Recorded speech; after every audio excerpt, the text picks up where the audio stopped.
When we talk about inequality in America, we often focus on what we can see: protests, political debates, or headline-grabbing statistics. But some of the most powerful forces behind inequality are almost invisible. They're not shouted from podiums or plastered on billboards. They're quietly drawn into the blueprints of our cities, etched into zoning laws, and embedded in how opportunity is distributed. This is the story of redlining, a policy that didn't just segregate housing, but reprogrammed the architecture of the American dream. In the 1930s, with the nation still reeling from the Great Depression, the US government created the Homeowners Loan Corporation, HOLC, to stabilize housing markets and encourage home ownership. One of HOLC's tasks was to map cities across the country into zones that represented mortgage risk. These zones were color-coded: green for best, blue for still desirable, yellow for definitely declining, and red for hazardous. Those red areas? They weren't marked due to physical decay or financial data. They were marked because of the people who lived there: Black families, immigrants, working-class communities, and anyone who didn't fit the white, middle-class mold. Even when a neighborhood was well-kept and stable, if its residents were non-white, it was almost always outlined in red. What followed was a systemic withdrawal of financial services. Banks refused to offer loans or mortgages in redlined areas. Insurance companies denied coverage. Investment dried up. These weren't isolated decisions. They were coordinated and widespread, enforced by banks, real estate agents, and federal policy. The consequences were generational. White families living in green or blue zones gained access to low-interest mortgages backed by the government. They bought homes, accumulated equity, and passed that wealth down. Meanwhile, families in redlined zones remained locked in cycles of renting, often in overcrowded or poorly maintained housing. Without access to credit, they couldn't buy property. Without property, they couldn't build wealth. Schools suffered too, since public education funding is often tied to property taxes. Poorer neighborhoods received fewer resources, leading to overcrowded classrooms, underpaid teachers, and outdated materials. This educational disadvantage reinforced economic inequality, limiting upward mobility for children growing up in redlined areas. And the environment deteriorated, literally. Many redline neighborhoods were zoned near industrial areas, highways, or landfills. This led to long-term exposure to pollution and environmental hazards, increasing rates of asthma, heart disease, and other chronic illnesses among residents. These weren't natural outcomes. They were the result of deliberate decisions about who mattered and who didn't. Redlining wasn't just discriminatory, it was effective. It reshaped urban development and created the foundation for the racial wealth gap we see today. By the time redlining was officially outlawed in 1968 under the Fair Housing Act, the damage had already been done. Generational wealth had already begun compounding for some and been systematically denied to others. What's even more disturbing is how persistent the effects have been. Researchers have compared those original 1930s redlining maps with current data, and the overlap is startling.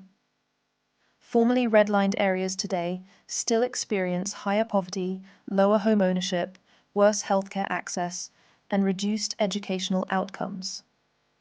These communities didn't fail, they were failed, and the social stigma never really left. Neighborhood reputations formed during the redlining era still shape how people talk about good and bad parts of a city. Home values are influenced not just by amenities or schools, but by a legacy of exclusion. In many cities, entire zip codes carry the economic scars of redlining policies that haven't been enforced in over 50 years. It also warped how banks and cities approached revitalization. Rather than invest in underserved communities, redlined zones were often targeted for demolition, highways, or gentrification. projects that displaced residents rather than supported them. What should have been repair turned into erasure. It's easy to think that something so overtly racist was left in the past. But the truth is, redlining hasn't disappeared. It has evolved. It has moved from physical maps to digital ones, from realtors and bankers to algorithms and ad platforms. The logic of exclusion is now built into the code. The ink may have dried on those original redlining maps, but the blueprint they created is still active, just in new forms. Today, data brokers, advertisers, and tech platforms use digital tools to decide who gets seen, who gets access, and who gets left behind. It's no longer a banker saying no. Now, algorithms do it quietly.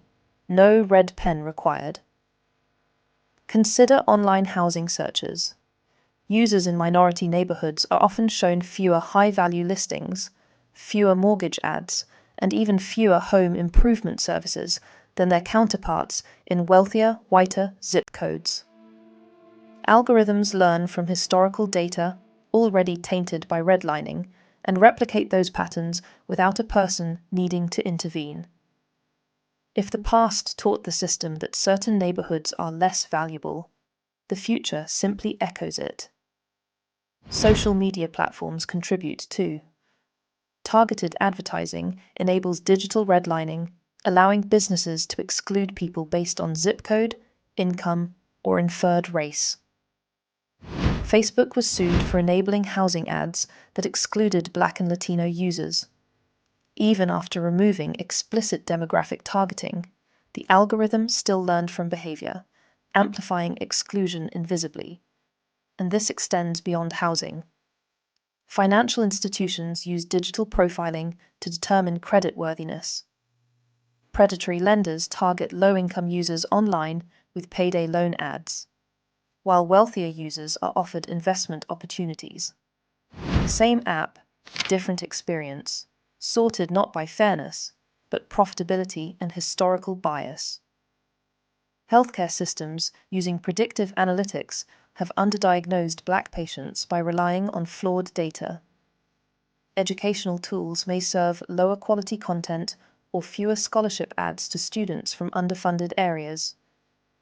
Gig economy apps like Uber or DoorDash sometimes charge more or provide fewer drivers in historically redlined neighborhoods.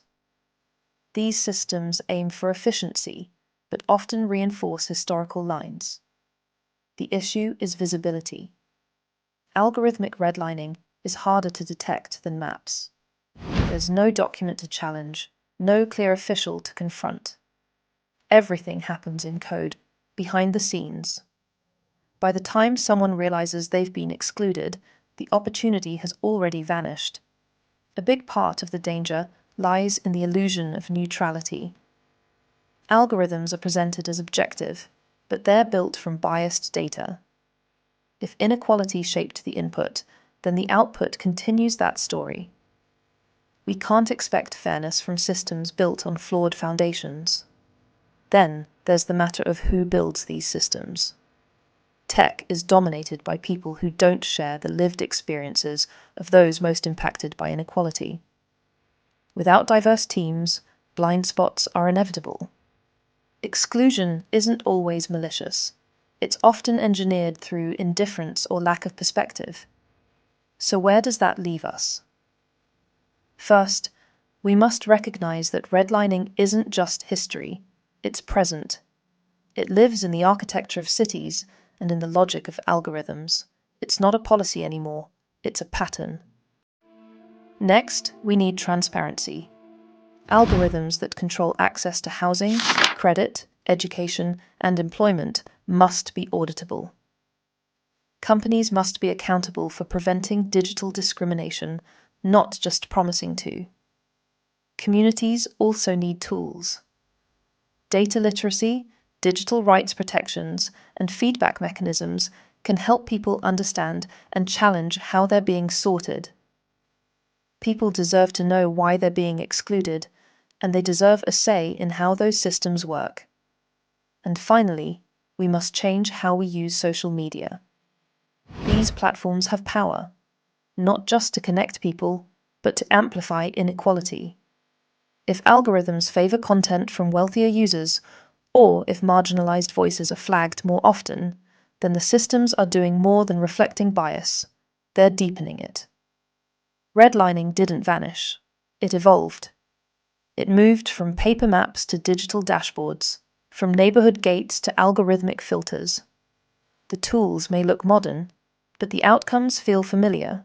Exclusion, inequality, invisibility. Unless we intervene, the next generation will inherit these digital red lines as if they were facts, not choices. But we can change that. The first step is noticing the pattern. The next is refusing to let it continue.